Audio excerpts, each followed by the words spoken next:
Welcome to Despatches, a short-form podcast from the old front line, and me, military historian Paul Reed. In these shorter podcasts, we'll tell some of the quieter, smaller stories of the Great War. We'll share books, look at original documents, and take dispatches on the road and visit locations across that landscape of the Great War. Welcome back to another Despatches, a short-form podcast from the old front line. Here we tackle some of the smaller stories of the First World War, or take on some of the big ones and discuss them in a short amount of time, hopefully prompting perhaps a longer episode down the road. Now, during the course of my move and unpacking all my Great War material, it's prompted quite a lot of memories of visits across that landscape of the Western Front. And in that very earliest visit that I made in 1982 with my school, we went to the Sanctuary Wood Trench Museum at Hill 62 near Ypres in Flanders. And it made me think about trench museums generally. It's something that I've been interested in for quite a long time, and have collected quite a lot of photographs and postcards connected to the trench museums that once existed. And going to Sanctuary Wood on that very first visit as a teenager had a great effect on me. I mean, whenever you've read about the Great War, it is always about trenches. And there, as an impressionable youngster, I actually walked into original trenches from the First World War, and there I was in that landscape of the Western Front, and it has a massive impact. And I've seen that over the years by taking Ledger battlefield groups there. It's, despite its kind of ramshackle appearance and kind of abandonment that you feel when you go into the wood, and there's the rusty old tin and the rotting timbers and the half-filled-in shell holes and the mud and the slime and the water in the bottom of the trenches, perhaps that's exactly what people think a trench museum should really be like. And it is one location that, just kind of talking to passengers after they've been on the tour and you've taken them to Vimy and Chapval and they've attended the last post at the Menin Gate, Sanctuary Wood, those trenches are something that remains with them, and certainly have remained with me. Now, some of you listening to this will think, but they're fake at Sanctuary Wood. Well, I would direct you back to an earlier episode of the podcast where we dispel that myth and examine the trenches in Sanctuary Wood and talk about actually how realistic and how original they are.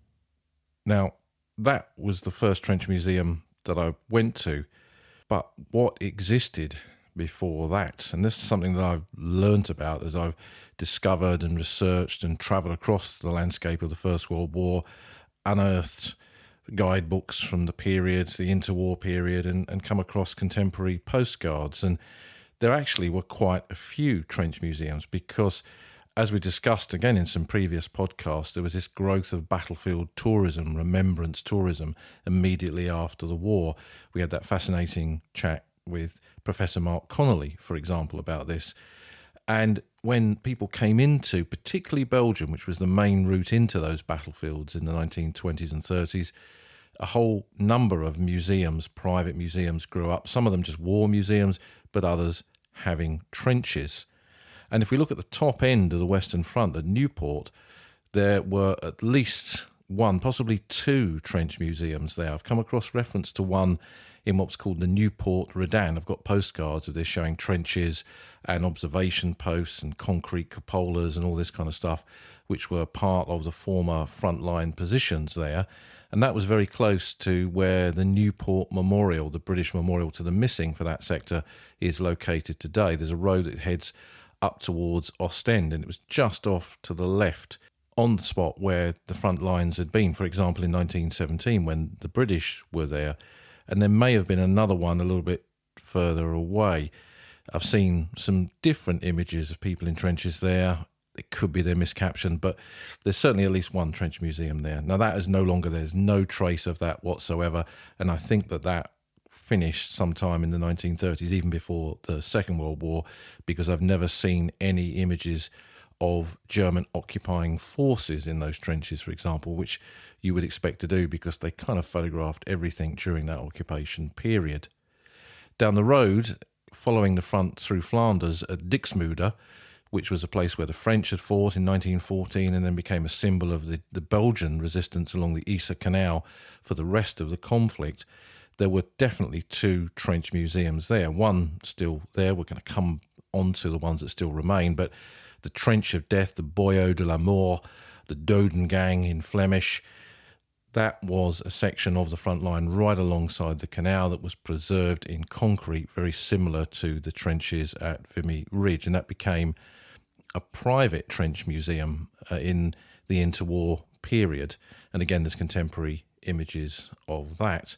But there was another one further down the canal where the road bridge goes over into the town at Dixmude, near to the Yser Tower. There was another smaller trench museum there, which again disappeared sometime in the 1930s. The most famous one was the one that I first went to, Hill 62, Sanctuary Wood.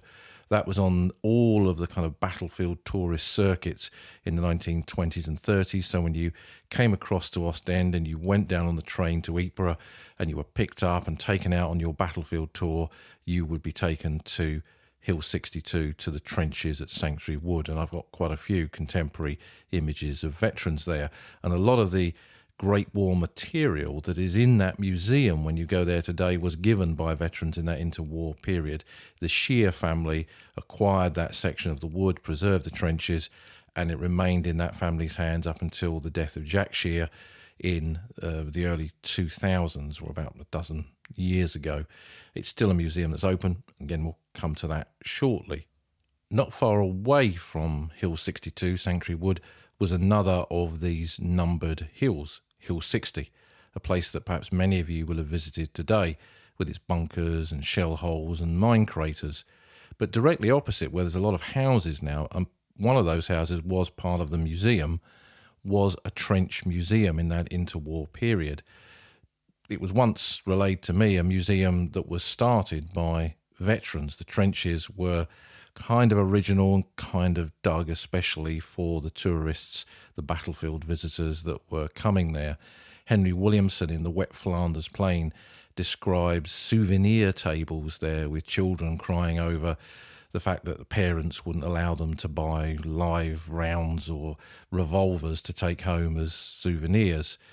But the Trench Museum there was quite an extensive one. I've got some images of it, and we'll link this to the podcast website, and we'll put some images on there so you can see this, where there was a tower at Hill 60 where you could look down onto the trenches, all kinds of artefacts, some original features. There's some pictures of a concrete bunker that you could go into, for example.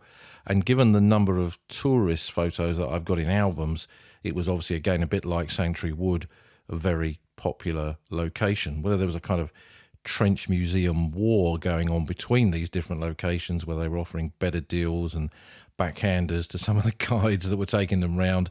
I mean, I think it was, as Mark Connolly has said, it was kind of a bit of the Wild West in Ypres during that interwar period, with the kind of accommodation and the guides that were there professing to be decorated veterans, and when we researched them, perhaps they weren't.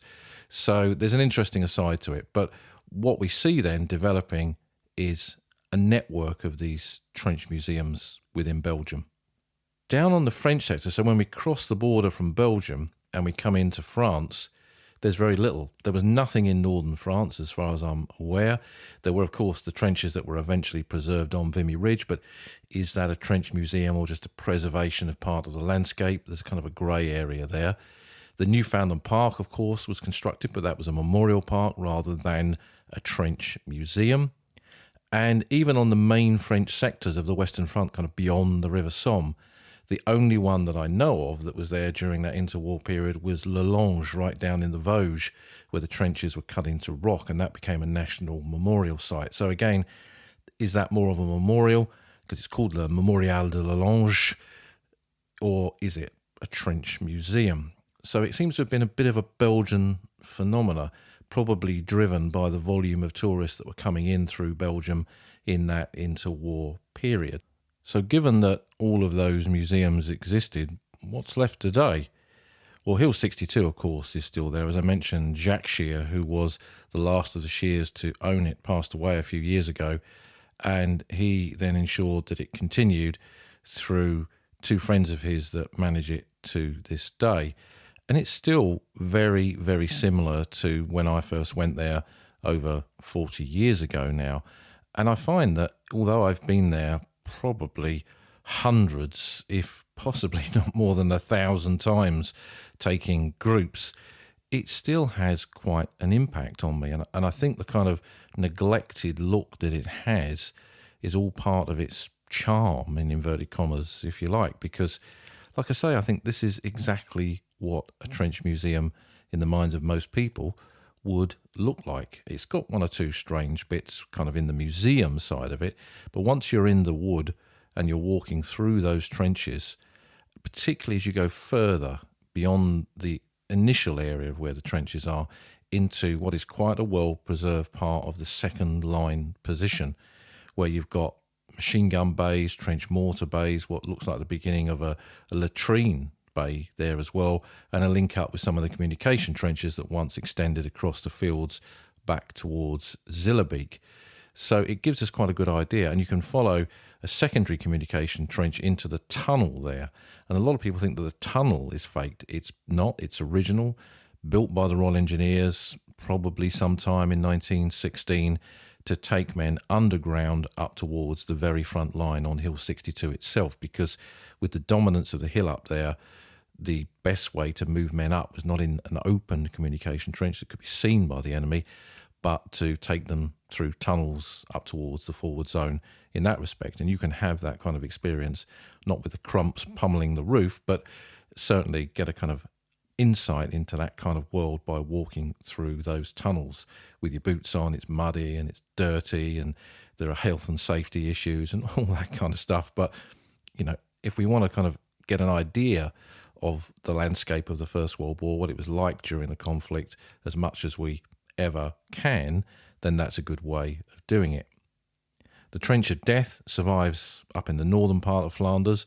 It's now run by the Belgian military, the Belgian government, and it's still, again, a very impressive location with those concreted trenches and bunkers and machine gun positions.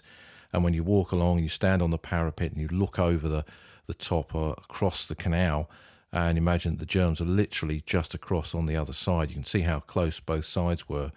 And there's a new modern museum there that tells the story of it, where you can go right up to the top of the tower and look down on the trenches to get an insight into the kind of higgledy-piggledy nature of them. And we kind of think perhaps that trenches were rigid in their construction, that was a standard way of doing it. But of course the landscape dictated how trenches were built and where they were placed. And you get a sense of that for sure when you go to the Trenches of Death. That northern part of Flanders, the quiet sector between the top end of the Ypres salient and the coast, is a really fascinating location to visit and something that we must return to in the main Old Frontline podcasts. Le Lange, which we mentioned down in the French sector, the Western Front, that's still there as well. Again, that is an incredibly impressive place and one that we will do a proper podcast on in due course. When you stand there and you get into the trenches and you see, again, how close both sides were once the French had come up this sheer slope and captured the forward German positions, and how they fought hand to hand in those trenches and the whole makeup of it, it's just an incredible place. And the views from it as well. I mean, I've been there in the winter when you kind of look across the valley and there's snow-capped mountains, and you're thinking that men had to exist, not just fight, but exist in those kind of conditions as well. So these give a very good impression of different parts of the front and different aspects of what it was like to experience trench warfare. But there have been some new trench museums that have followed on behind. One that I didn't mention from my very first visit in 1982, that at the time I thought was an original trench museum, was Krunart Wood, run by André Beccard in those days. You went in through his little soldier's canteen, which was full of Great War memorabilia, and he had a Big Bertha shell case filled to the top with shrapnel balls. He used to scoop out a little handful and hand them to you. And I've still got my little sachet of those that I got from him on that very first visit. And then you went out into the wood, and he had big bay windows where he had a collection of Pickelhaubers, German spiked helmets on. And then when you looked at them closely, you suddenly realised that they were being displayed on top of human skulls that he dug out of this wood. And he used to relate how it was an original trench museum, how Hitler had fought there, all kinds of tales. We've told some of those in an episode on Bayernwald, on Kruenartwood, in a previous podcast. But again, going there, it had a massive impression on me. But what I didn't realise at the time, that it was fake. That André Beckar had actually constructed those trenches in the 1970s. They bore no relation to the trenches that were there at the time, while the bunkers within the wood were original. The rest of it was kind of made up by him. Now, when he died in 1986, it sat empty for a long time, and eventually a group of archaeologists and the local authority moved in, and they created Bayernwald, which some of you may well know today. That's a part of the Messines Ridge, which you get access to via the Kemmel Tourist Office, and you can go in there and see properly constructed German trenches from the period on the exact site where those trenches were, laid out in the original way, using the original materials and methodology to construct those trenches. A really interesting location to go to, and the bunkers are now properly incorporated into that whole thing. So that's there as well. And moving down into northern France, at Notre Dame de Lorette, there is the little museum on the crest of the ridge there, run by David Bardieu, who's a long-time collector and historian of that part of the front.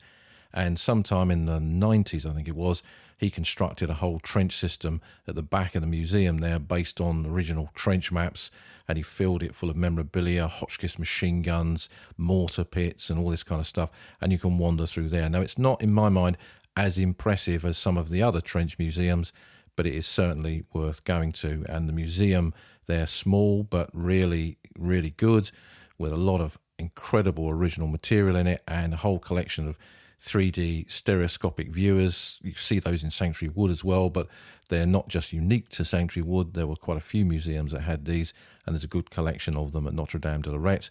That's an example of a more recent trench museum. But the best of all, which again we've had a separate episode for on this podcast, and one that I visited again this year with a ledger group who were kind of totally blown away by what they saw there, is the Man de Massige in the Champagne battlefields.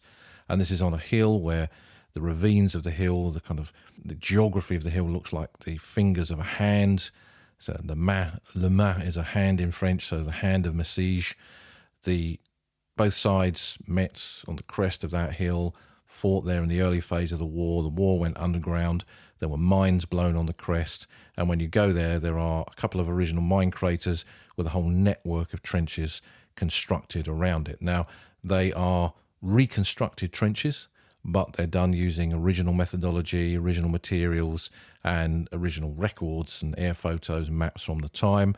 They found the remains of soldiers while they were doing the work, and they were subsequently reburied. And it's populated with all kinds of First World War material that came from a local collector within the nearby village. And it is truly an incredible place to visit. I think it's the nearest that we get to experience not what the trenches were like. I don't think we can ever really do that, but it's the nearest we get to experience what they look like. It looks to me every time I go there like some of the contemporary images that I've got of the battlefields as they were in the 20s and 30s. The trenches are empty. There's no soldiers in them. There's no fighting going on. They are still there in the 20s and 30s, and that's what this looks like, really, when we go to the Man de Massige. And it really should be the top of the list of anyone who wants to explore that landscape of the Western Front. And not enough people go there.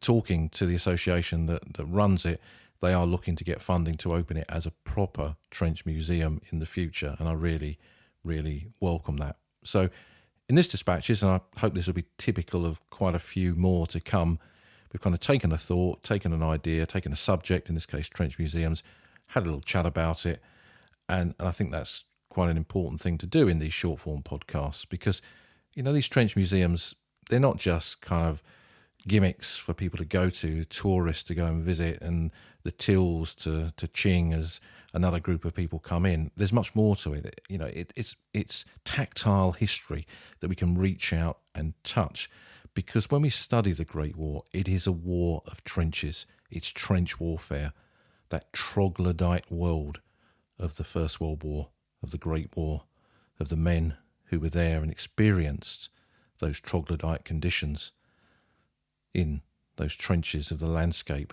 of the Western Front. For them, almost certainly their defining moment on the old front line.